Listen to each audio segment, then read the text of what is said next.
It's been a week of parenting struggles. Here's a parenting win. Last night, during my meditation class, the message that I need to hug my kids more came through really strong. I've talked about this, that I want to be touching them more. I want their brain to form around the idea that being in an intimate, connected, safe relationship with someone includes physical touch and connection. So I went into the kitchen after I finished my meditation class and I said to both kids, I want to hug you more. Do you want that? And my daughter responded very enthusiastically. Immediately started hugging me. My son said, yes, I want that. And then I haven't hugged him since. And when he was getting out of the car for school this morning, he reached over and he gave me a hug. I haven't hugged him since because I keep forgetting, because it's not part of the way that my brain naturally functions right now. And so here's the two big wins. Number one would be this beautiful gesture, this beautiful act from my son is so meaningful. I'm going to be holding on to it all day, really bathing and marinating in it. It felt so good. It was like half a second of wonderful feelings. And I also am noticing and noting the power of sharing my intentions with them. There's a difference between making a goal to hug them more and then carrying that goal all by myself inside of myself and then judging myself and being mean to myself because I'm not actually doing it and I'm not remembering. And now it's an intention that we share. It's something that we're doing together.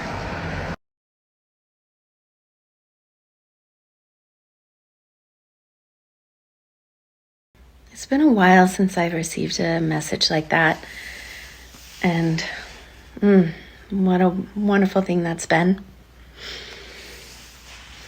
When I read it, the first thing I noticed was how different my experiences and my reaction. It still doesn't feel good. It's not nice to have someone be so negative and critical, especially when you're sharing something about yourself. But the key thing that I noticed is that I didn't immediately take the message personally.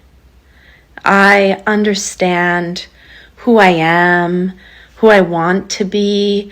I can see the gulf, the difference between who I am now and where I want to get to, and I can hold that space with compassion. I can hold that space, that difference with compassion.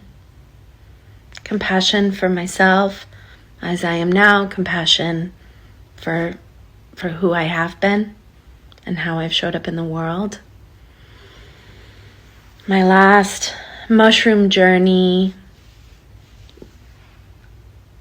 focused a lot on grieving how hard it is for me to hold myself in my own awareness at any age and feel a fullness of love for that version of Jenna, whatever version of Jenna it is that I'm holding, but I'm getting there. And the beauty of this skill set is that it's a skill and it's translatable. And here's what I mean by translatable. I had this meditation experience a few months ago where I brought up an image, a video in my mind of Marie at 4. And oh my goodness, what a ball of sunshine and love and warmth and everything good. And then I brought up myself at 4. And the same love I felt for Marie, I could transfer it over to myself.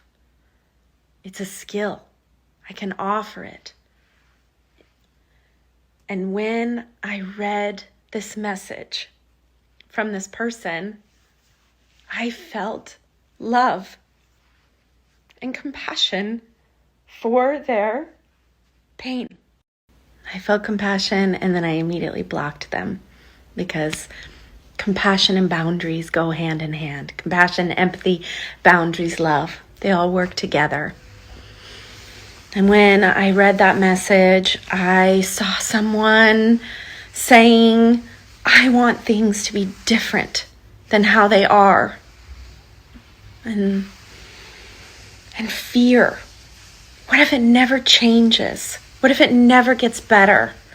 What if it's a delusion? What if someone promises you that they're going to change and then they never do? What if they told you that they've changed and then the experience you're having is the same?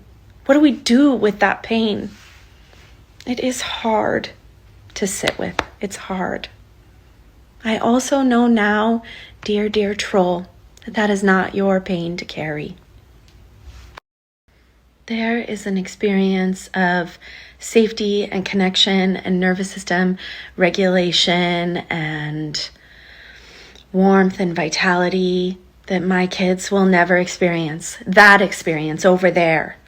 That one that they would have had if they had a different mother.